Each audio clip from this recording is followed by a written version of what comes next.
Hari ini kita akan belajar kebenaran firman Tuhan. Buka bersama saya di 2 Tawarik pasal yang ke-15, mulai ayat yang pertama. Azaria bin Oded dihinggapi roh Tuhan. Ia pergi menemui Asa dan berkata kepadanya, "Dengarkanlah kepadaku, Asa, dan seluruh Yehuda dan Benyamin. Tuhan beserta dengan kamu bila mana kamu beserta dengan dia. Bila mana kamu mencarinya, ia berkenan ditemui olehmu. Tetapi bila mana kamu meninggalkannya, kamu akan ditinggalkannya." Bapak Ibu, kita akan coba pelajarin dari ayat ini.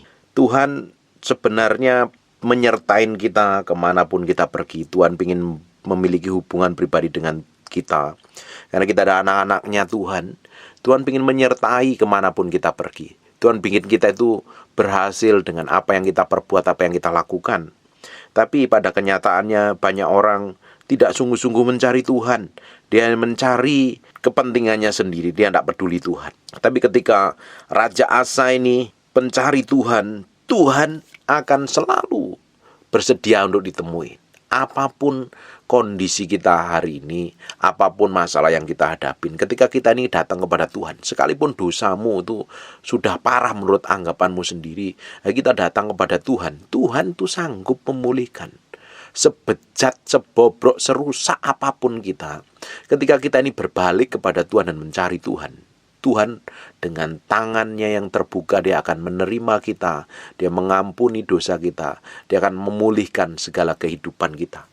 Apapun itu, selama kita mencari Tuhan, dia akan berkenan kita temui. Masih ada kasih karunia sampai hari ini. Apapun yang terjadi, Tuhan ngomong sama Raja Asa, kalau engkau cari Tuhan sampai hari ini, dia berkenan ditemui. Tapi kalau engkau meninggalkannya, dia akan meninggalkanmu juga.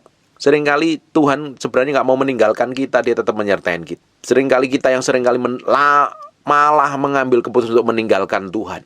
Karena kita merasa mampu, merasa bisa, merasa melakukan, sanggup melakukan segala sesuatu seakan-akan kita nggak butuh Tuhan. Dan ujungnya malah kita kacau dan berantakan.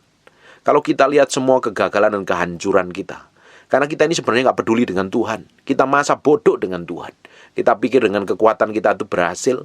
Dengan kekuatan kita semampu menyelesaikan segala sesuatu. Tidak tahunya ujungnya malah kita hancur dan berantakan. Selama kita datang kepada Tuhan dan Tuhan sanggup memulihkan apapun kondisimu hari ini. Sekalipun tidak ada pengharapan. Sekalipun dokter vonis sudah sakit dan kamu divonis tinggal beberapa bulan umurmu, Tuhan sanggup memulihkan. Sekalipun pengadilan udah ngetok bahwa pernikahanmu akan hancur dan berantakan karena kesalahan yang pernah kamu buat di masa lalu, Tuhan sanggup memulihkan. Selama kita mencari Tuhan, Tuhan bersedia untuk kita temui. Kasih karunia-Nya tersedia sampai hari. Jangan pernah tinggalkan Tuhan. Dalam kondisi susah, biasanya kita cari Tuhan. Pada kondisi kita diberkatin, malah seringkali lupa Tuhan. Dalam kondisi susah dan kondisi diberkatin, jangan pernah tinggalkan Tuhan. Kekuatan kita itu Tuhan hari ini. Tanpa Tuhan kita itu bukan siapa-siapa. Toh sampai hari ini kita memiliki berkat, dipromosi, ditinggikan, hidup kita diberkatin Tuhan. Kita memiliki keluarga yang baik, karir, pekerjaan, jabatan, atau apapun yang Tuhan percayakan hari ini, itu sebenarnya bukan karena kekuatan gagah kita kok. Hanya kita yang sombong dan belagu merasa itu karena usaha kita. Sebenarnya ada campur tangan Tuhan. Ada invisible hand. Tangan yang tidak terlihat yang bekerja buat kita. Memberkatin kita. Tanpa Tuhan kita tidak akan jadi apa-apa. Kita akan hancur. Kita akan rusak. Kita akan kacau. Hidup kita liar mau kita sendiri. Tanpa mau ngerti hati Tuhan. Tanpa mau mengerti perasaan Tuhan. Hari ini belajar kenalin Tuhan. Cintai Tuhan dan kasihin Tuhan. Ayat yang ketiga, lama sekali Israel tanpa Allah yang benar, tanpa ajaran dari imam, dan tanpa hukum. Selama ini orang Israelnya hidupnya ngawur, jalan maunya sendiri, tanpa menyembah Allah yang benar. Karena apa? Selama ini ngikutin apa kata orang, ngikutin apa kata pemimpin yang salah, tidak dapat pengajaran yang benar selama ini. Makanya tidak heran selama bangsa Israel jauh dari hadapan Tuhan, selalu dikuasain musuh, selalu digagahin musuh. Kemarin saya sudah bilang, bangsa Israel di dalam perjanjian lama, ketika dia jauh daripada Tuhan, atau menyembah ilah lain, atau menyembah berhala, tidak setia dengan Tuhan, selalu dikuasain musuh, selalu dijajah musuh. Perang selalu mengalami kekalahan di dalam perjanjian lama. Bapak Ibu, di dalam perjanjian baru, peperangan kita bukan melawan orang lain, melawan darah dan daging, kita melawan kuasa semua roh jahat di muka bumi ini. Kalau kita nggak mencari Tuhan dengan sungguh-sungguh, kita nggak hidup dalam keintiman dengan Tuhan, kita bergaul dengan Tuhan, kita bergaul dengan firman-Nya, kita menyerah sepenuhnya di hadapan Tuhan, hidup kita akan digagain setan. Hidup kita akan dibikin setan babak belur. Keluargamu akan dibikin hancur, karirmu berantakan, keuanganmu berantakan, bisnismu berantakan, ujung hidupmu nanti akan belangsak, miskin, menderita. Dan setan suka dengan seperti itu, tujuannya engkau bisa jauh daripada Tuhan. Selama kita di dekat sama Tuhan, ada perlindungan Tuhan, ada darah Tuhan. Selama bangsa Israel mencari Tuhan, selalu diberkatin Tuhan, selalu dilindungin Tuhan. Selama bangsa Israel, pemimpinnya mencari Tuhan sungguh-sungguh, apa saja yang dikerjakan oleh orang Israel diberkatin Tuhan, ada penyertaan Tuhan. Sampai detik hari ini pun kita hidup dalam perjanjian baru. Kalau hidup kita nempel kepada Tuhan, berjalan seperti apa yang Tuhan mau, mengikutin kebenaran, sekalipun daging kita tidak enak, daging kita sakit, ada proteksi ilahi. Kita pikul salib sangkal diri, kita nyangkalin semua keinginan daging kita. Karena dari semua keinginan daging kita, setan akan hajar kita. Setan cari kelemahannya di situ. Dikuasai pikiranmu, kemauanmu, emosimu, kehendakmu untuk dikuasai. Dan tujuannya untuk menjadi manifestasi pekerjaan setan di muka bumi ini.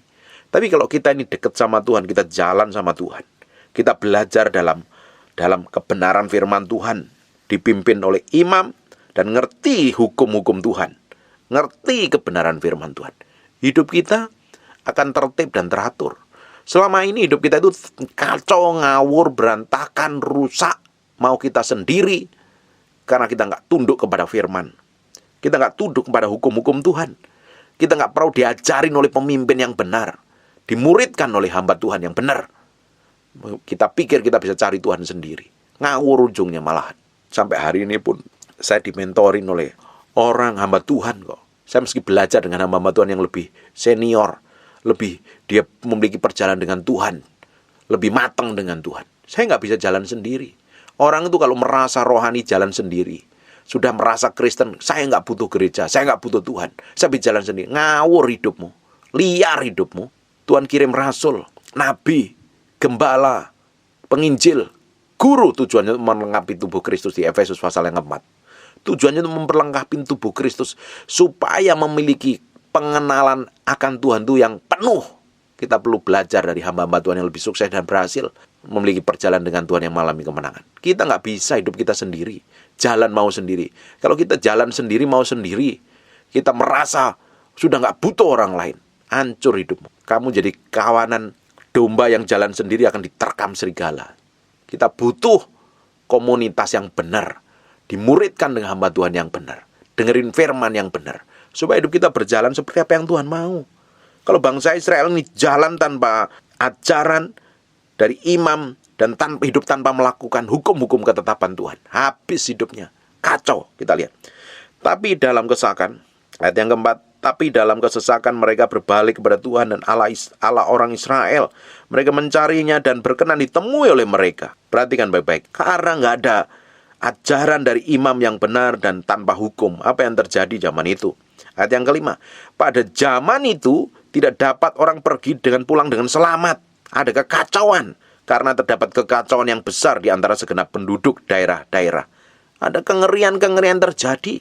Bangsa menghancurkan bangsa, kota menghancurkan kota, karena Allah menghancurkan mereka dengan berbagai kesesakan. Orang kalau nggak hidup dalam ketetapan Tuhan, kalau nggak hidup dalam hukum ketetapan Tuhan, jalan dengan kebenaran firman Tuhan, hidupmu akan kacau, rusak, berantakan.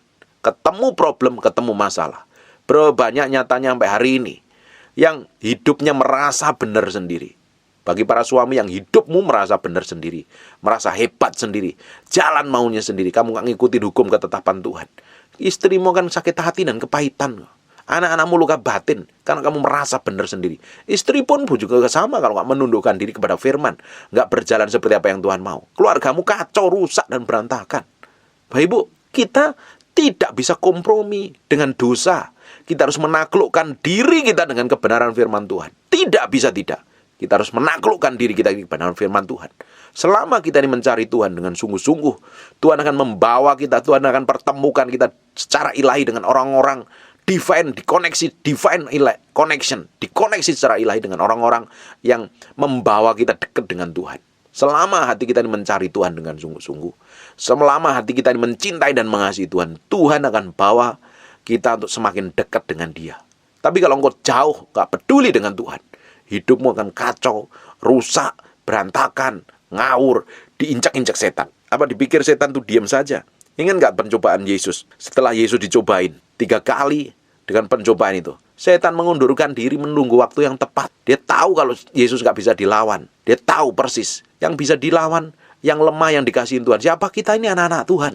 Kalau engkau gak jaga hatimu, gak jaga pikiranmu, gak jaga jiwamu, pikiranmu, kemauanmu, kehendakmu, engkau akan dijajah dan dikuasain setan. Kalau nggak menaklukkan diri kita ini kepada firman, hidup kita akan kacau. Kalau hidup kita nggak menaklukkan diri kepada firman, hidup kita mau sendiri. Dan ujungnya, hidup kita akan berantakan. Bukan nama Tuhan yang dipermuliakan. Hidup kita tidak mempermuliakan nama Tuhan. Harusnya hidup kita berkemenangan menghadapi setiap masalah, tekanan, himpitan, goncangan kok. Tuhan siapkan sesuatu yang besar dalam kehidupan kita. Tapi pada kenyataannya kita nggak sampai ke sana. Karena kita nggak menaklukkan diri kepada kebenaran firman Tuhan.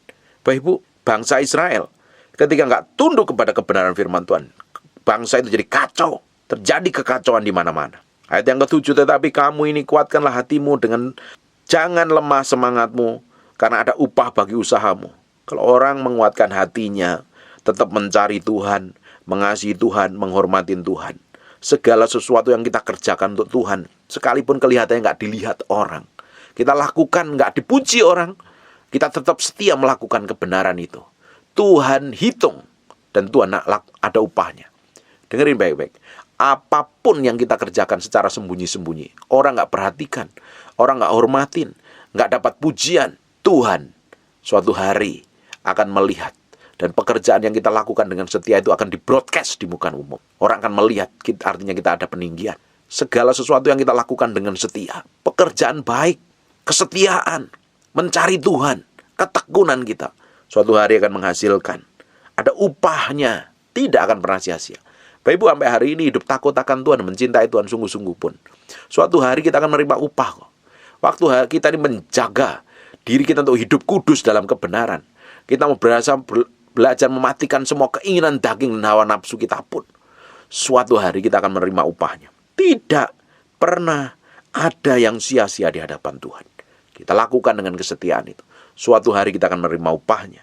Ayat yang ke-8, ketika Asa mendengar perkataan nubuat yang diucapkan oleh Nabi Asaria bin Oded itu, ia menguatkan hatinya. Dia menyingkirkan dewa-dewa kejijikan dari seluruh tanah Yehuda dan Benyamin dan dari kota-kota yang direbutnya di pegunungan Efraim. Ia mendirikan mezbah Tuhan yang ada di depannya, di depan balai bait suci Tuhan. Orang itu ya, kalau ngerti kebenaran, dia terima firman sebagai kebenaran. Dia masukkan di dalam hatinya. Dia pasti mau ambil keputusan untuk bertobat dari semua dosa dan pelanggaran. Bapak Ibu, akan menjadi percuma rajin ngumpulin khotbah pendeta, dengar ikut meetingnya pendeta satu, pendeta yang lain, ikut zoomnya pendeta satu, pendeta lain, ibadah live streamingnya pendeta satu, pendeta yang lain, gereja satu dengan gereja lain, tapi tidak mau ambil keputusan untuk bertobat, itu sia-sia. Kalau kita dengar firman, dan firman itu urapan, disampaikan dengan pengurapan secara ilahi, menemplak hatimu, tembus sampai ke dalaman batinmu, perlu, kalau masih melakukan dosa, ambil keputusan untuk bertobat.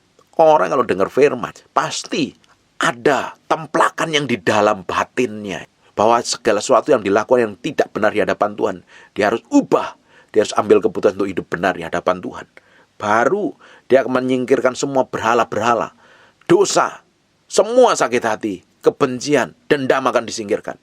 Lu percuma kita itu ibadah, rajin dengerin khotbah, tapi kita masih sakit hati dan kepahitan, gak bisa mengampuni orang lain. Buat apa kamu ibadah? Bukankah itu masih celah setan? Bukankah itu masih seperti berhala? Kalau zaman bangsa Israel, dia mendirikan dewa-dewa. Buat apa masih datang mendirikan bait suci, mendirikan mezbah, memberikan korban mezbah di hadapan, tapi masih ada berhala di depannya, dewa-dewa kejijikan. Percuma penyembahannya, korbannya nggak dikenal Tuhan. Perlu disingkirkan dulu berhala dewa-dewa kejijikan dari seluruh tanah Yehuda. Baru dia memberi korban persembahan yang benar di bait suci Tuhan. Jadi korban. Hidup kita tidak akan pernah didapatin berkenan di hadapan Tuhan selama kita itu masih simpan kepahitan, sakit hati, kejijikan, hawa nafsu, perzinahan. Semua segala sesuatu yang kita cintai melebihi Tuhan. Kita sudah jadi penyembah berhala apapun itu loh. Hobimu, pekerjaanmu, bahkan pelayanan pun kalau kita lebih utamakan daripada kita membangun hubungan intim dengan Tuhan, kita sudah jadi penyembah berhala.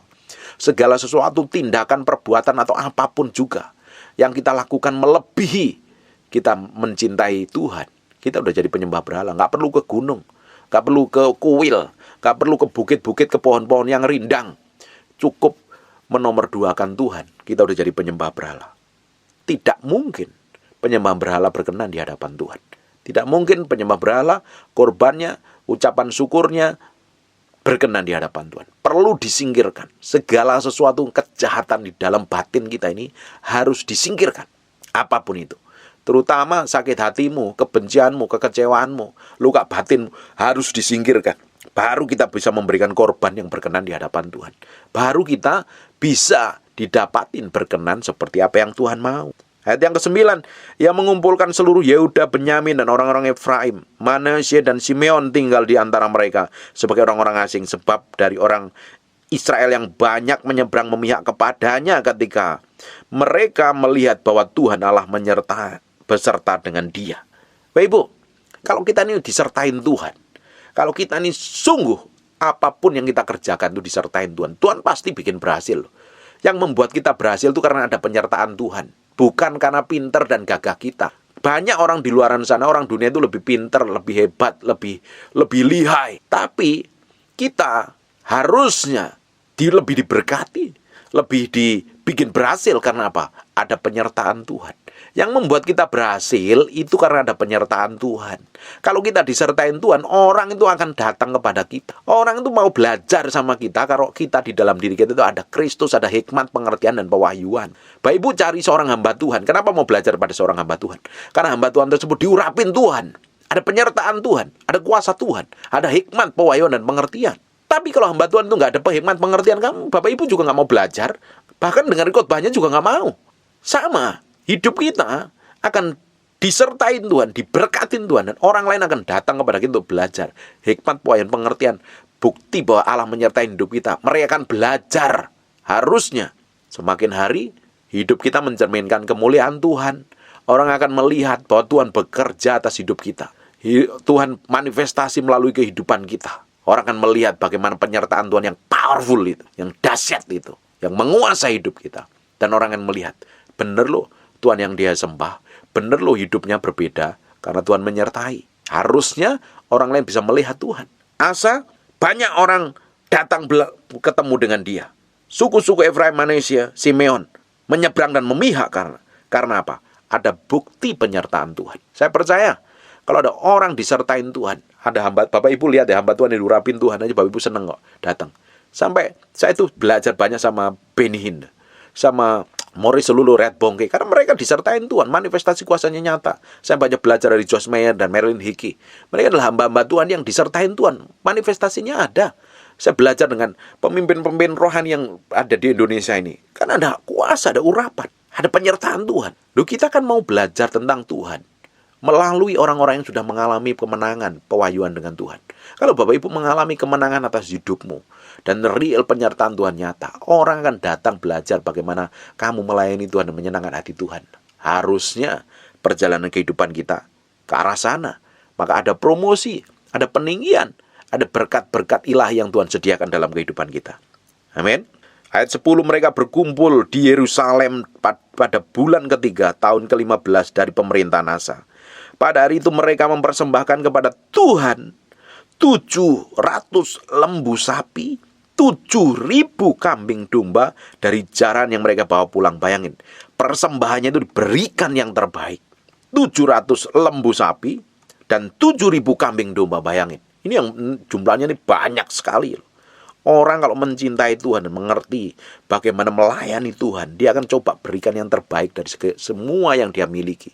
Bukannya sekedar uang. Uang itu adalah persembahan yang recehan. Tapi yang terutama adalah kita persembahkan tubuh kita. Tidak tahukah kamu, ibadah yang setia adalah mempersembahkan tubuhmu sebagai persembahan yang kudus, berkenan dan sempurna di hadapan Allah. Kita persembahkan diri kita nih. Korban yang terbaik itu adalah diri kita. Kita taruh di hadapan Tuhan jadi korban dulu. Makanya untuk jadi korban, kita tidak boleh bercacat celah. Nanti di dalam perjanjian lama itu ya, kalau didapatin lembunya bercacat celah, tidak boleh dijadiin korban. Kita pun kalau jadi korban itu nggak boleh bercacat celah. Makanya perlu dikuduskan oleh darah Yesus. Jangan ada kenajisan dan kekotoran. Nanti tubuh kita bukan jadi persembahan yang baunya harum, tapi baunya kenajisan. Makanya perlu bertobat setiap hari. Kita datang kepada Tuhan setiap hari, saat teduh itu datang, membersihkan hati kita. Supaya Tuhan dapatin kita itu dikuduskan setiap hari. Disucikan pikiran, perkataan, dan perbuatan kita datang kepada Tuhan. Minta dikuduskan, minta disucikan oleh darah Yesus. Sehingga kita datang memberikan korban. Tubuh kita menjadi persembahan yang berkenan di hadapan Tuhan. Tuhan tuh mau hati kita jadi korban setiap hari. Tuhan mau tubuh kita juga jadi korban persembahan yang berkenan di hadapan Tuhan. Kita harus berikan yang terbaik untuk Tuhan. Hidup kita, pikiran kita, kemauan kita, kehendak kita, bahkan pribadi kita ini loh. Kita jadikan korban yang berkenan di mezbah Tuhan. Kita berikan yang terbaik untuk Tuhan. Segala sesuatu yang kita miliki. Kalau kita mencintai dan mengasihi Tuhan, kita pasti akan memberikan yang terbaik. Tak mungkin kita nggak memberikan yang terbaik. Kalau selama ini kita nggak berikan yang terbaik karena kamu punya cara pandang yang salah. Saya berdoa setelah mendengar firman ini, kau belajar memberikan persembahan yang terbaik. Karena segala sesuatu yang terbaik kita berikan kepada Tuhan itu selalu akan mendapat perhatian di hadapan Tuhan. Tubuhmu, hatimu, jiwamu harus jadi korban yang berkenan di hadapan Tuhan. Mereka mengadakan perjanjian untuk mencari Tuhan, Allah nenek moyang mereka dengan segenap hati dan segenap jiwa. Ini orang-orang ini setelah memberikan korban, dia memberikan perjanjian. Dia bikin perjanjian dengan Tuhan untuk mencari Tuhan dengan segenap jiwa dan hati sepenuhnya. Banyak orang mencari Tuhan kalau ada masalah. Banyak orang mulai cari hamba Tuhan ketika keluarganya udah kacau dan berantakan. Selama ini nggak perlu Tuhan seakan-akan. Selama ini ngawur hidupnya. Tapi ketika mulai hancur dan berantakan datang itu masih puji Tuhan. Banyak orang hidupnya udah kacau berantakan nggak cari Tuhan kok. Kalau hari ini kamu udah mulai kacau dan berantakan udah cari Tuhan, artinya Tuhan udah mulai berbicara. Tuhan mau lembutkan hatimu, Tuhan mau pulihkan hidupmu. Harusnya setiap hari kita berjalan dalam ketetapan Tuhan dan menyenangkan hati Tuhan. Setiap hari kita cari Tuhan. Kita cintai Tuhan. Kita kasihi Tuhan dengan segenap hati dan jiwa kita. Jangan cari Tuhan untuk menyelesaikan masalahmu. Jangan cari Tuhan untuk minta pertolongan. Ya itu nggak salah, itu baik juga. Tapi waktu kita nggak butuh pertolongan sekalipun, hidup kita baik-baik saja pun kita harus cari Tuhan. Pengen kenalin hati Tuhan. Kita belajar menyenangkan hati Tuhan. Kita berikan yang terbaik untuk Tuhan. Hidup kita cari Tuhan sungguh-sungguh. Kita pengen kenalin hatinya. Kita pengen dekat dengan dia. Ngerti apa yang dia mau.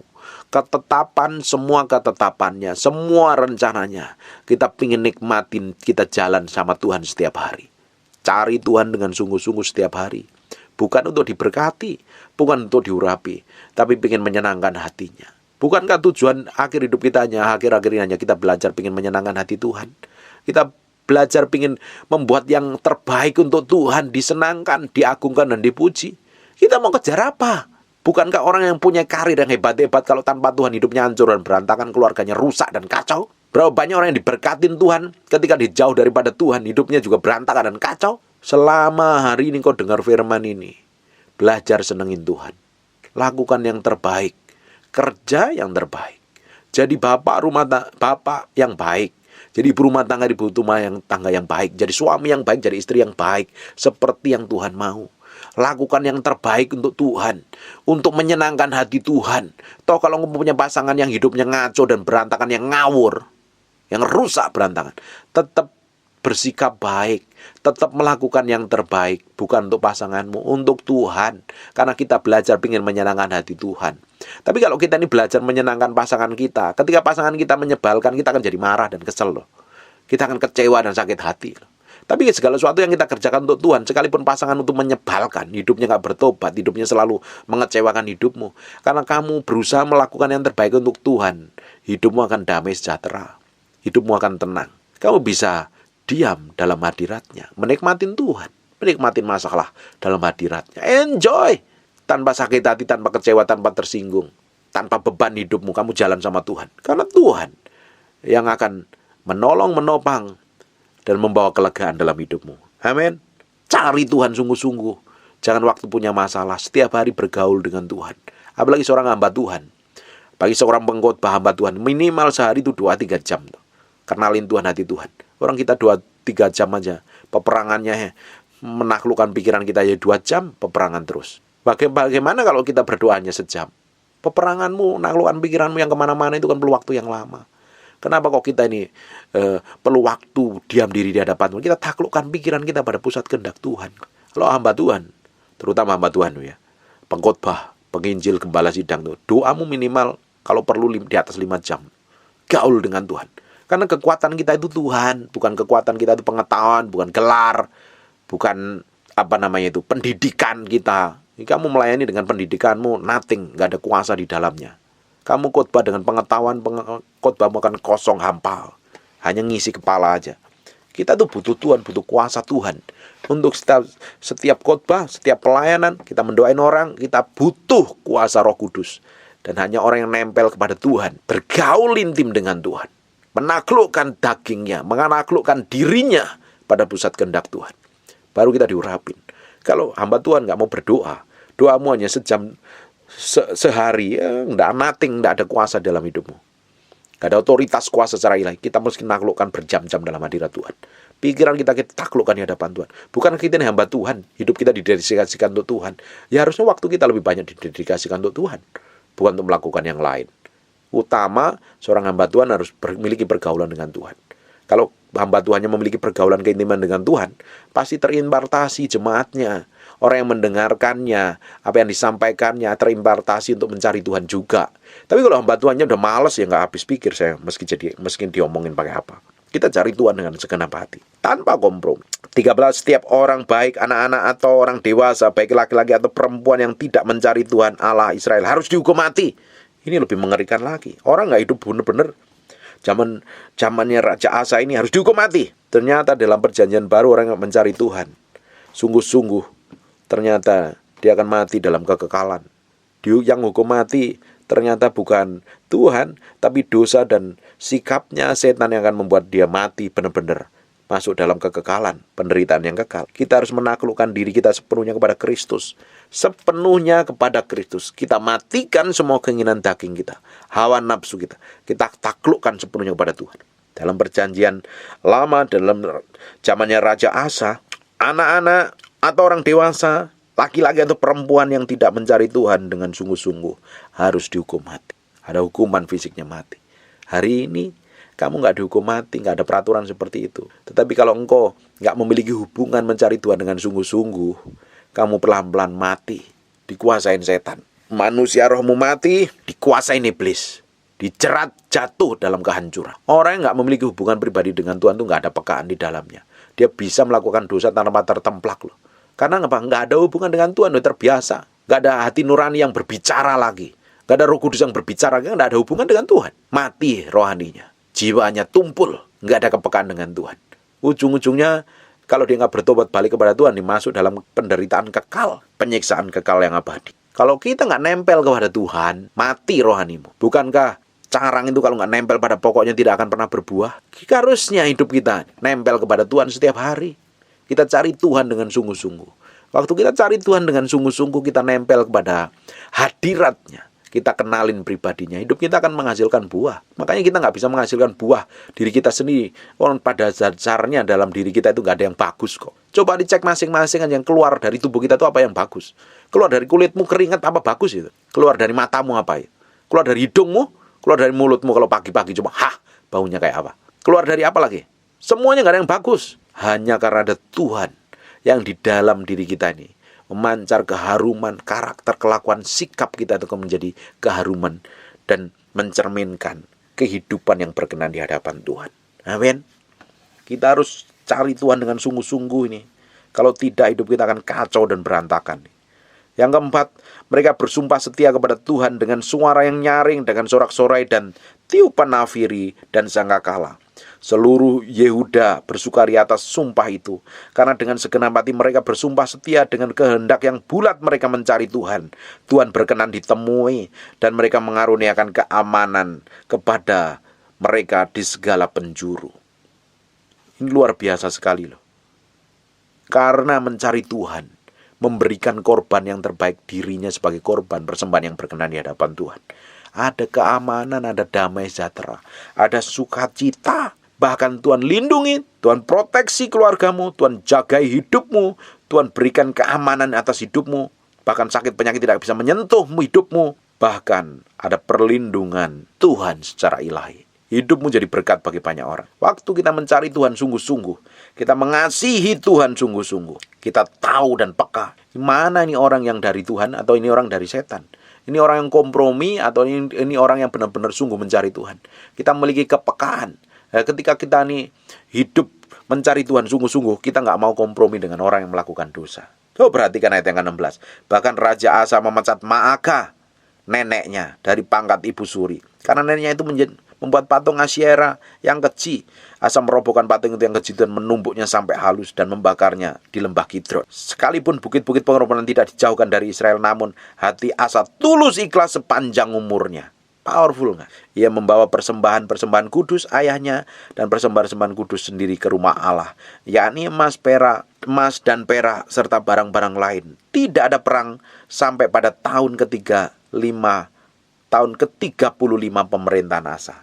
Powerful. Ada perlindungan Tuhan.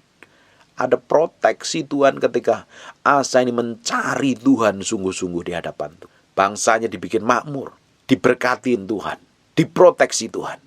Selama ini coba cek nih. Kalau keluargamu hancur, keluargamu berantakan, keluargamu rusak, horor isinya. Selama ini apa? Kamu mencari Tuhan sungguh-sungguh apa tidak? Atau kamu ikutin maumu sendiri, egomu sendiri? Saya perhatikan ada keluarga-keluarga yang hancur berantakan. Karena para prianya ngikutin egonya, nggak mau dengerin suara pasangan hidupnya. Jalan maunya sendiri. Buka celah sama setan. Habis digagain setan. Hancur. Kalau keluargamu hancur, bagaimana kamu bisa mau melayani Tuhan? Orang kan melihat kan. Tapi ketika kau dipulihkan, baru orang akan melihat pemulihan Tuhan. Kalau hidup kita berantakan dan kacau, anak-anak akan melihat kekacauan itu. Ujungnya apa? Hidupnya tidak berkenan di hadapan Tuhan. Kita harus cari Tuhan sungguh-sungguh loh. Kita harus mencintai dan mengasihi Tuhan sungguh-sungguh. Melebihi apapun juga di muka bumi. Kita harus berikan tubuh kita jadi korban yang berkenan di hadapan Tuhan. Jadi persembahan yang berkenan di hadapan Tuhan.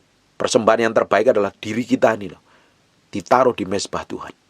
Ditaruh di mezbah Tuhan. Ditaruh di mezbah Tuhan.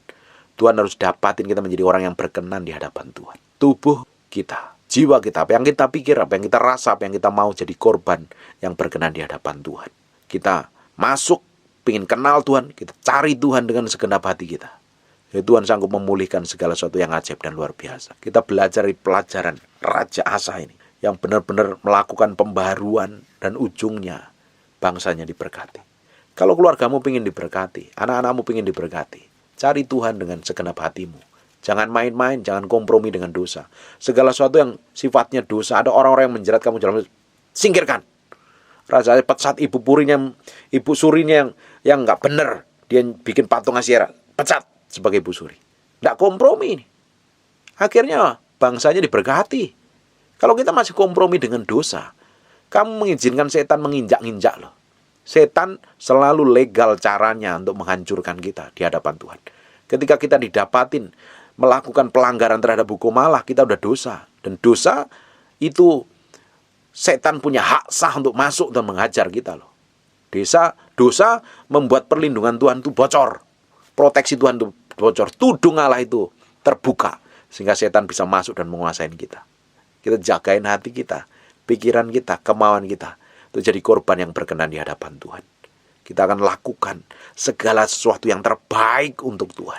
Untuk menyenangkan Tuhan. Mengejar perkenanan Tuhan. Mau ngapain hari ini? Mau kejar apa? Senengin hati Tuhan aja. Sudah akhir zaman. Waktu kita menyerahkan hati kita sepenuhnya pada Tuhan. Kita tanggung jawab dengan semua yang Tuhan percayakan. Profesimu, jabatanmu, kerjaanmu, usahamu, bisnismu. Kita kerjakan dengan yang terbaik.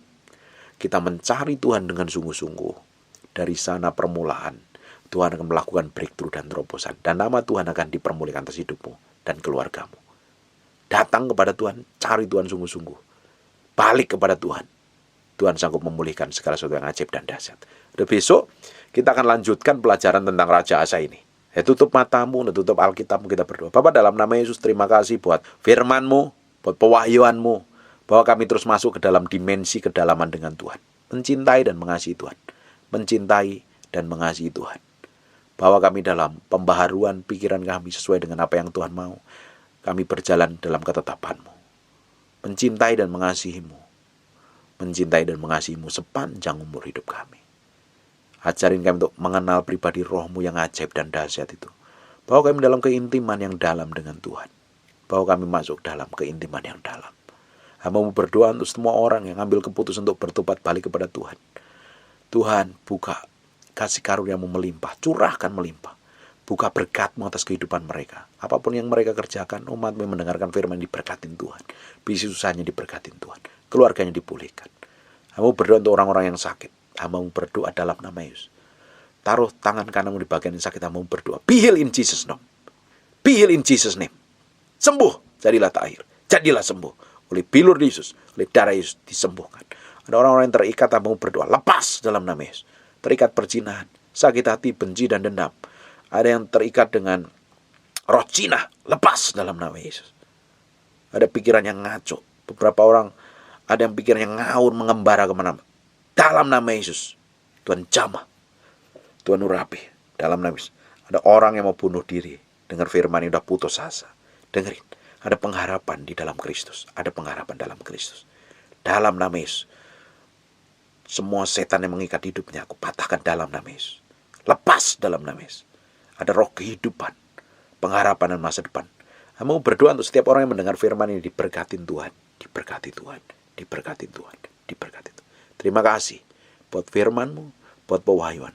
Jadi berkat bagi banyak orang. Nempel dalam hati kami berhari-hari, berminggu-minggu, berbulan-bulan. Sampai firman ini menjadi kehidupan dalam kehidupan kami. Amin.